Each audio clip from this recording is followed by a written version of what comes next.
Hello, welcome back to Kim Reads as we continue with Sarah, Plain and Tall. 2.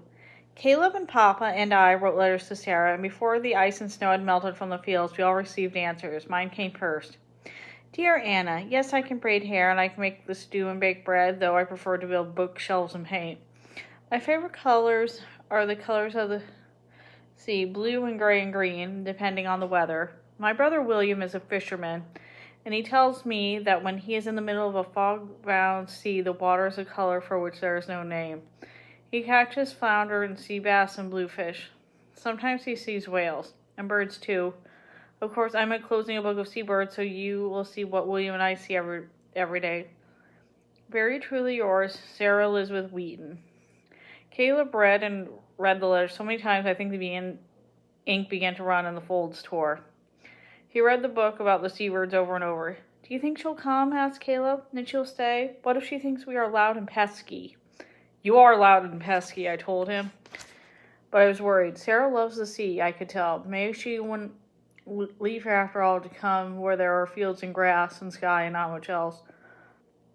What if she comes and doesn't like our house? Caleb asked. I told her it was small.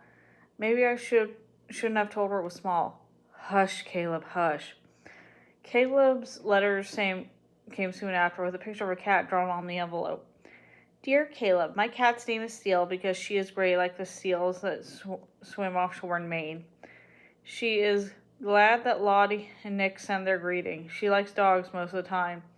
She says their footprints are much larger than hers, which she is enclosing on the return.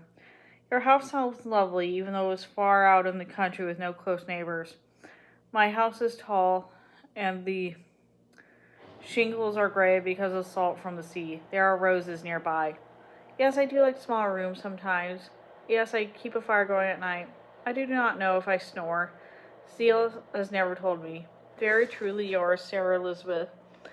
Did you really ask about fires and snoring? I asked, amazed. I wish to know, Caleb asked. He kept the letter with him, reading it in the barn, in the fields, and by the cow pond, and always at the bed at night.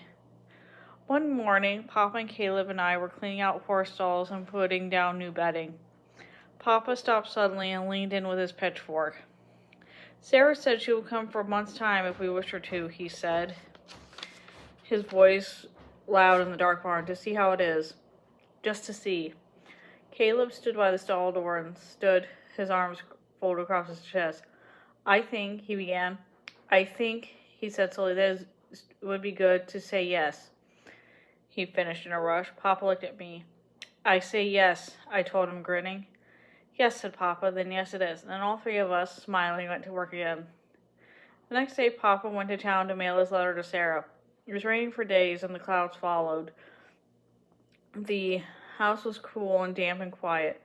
Once I set 4 plates at the table and caught myself and put the extra plate away. 3 lambs were born, one with a black face. And then Papa's letter came. It was very short. Dear Jacob, I will come by train. I will wear a yellow bonnet. I am plain and tall, Sarah said. What's that? Asked Caleb excitedly, peering over Papa's shoulder.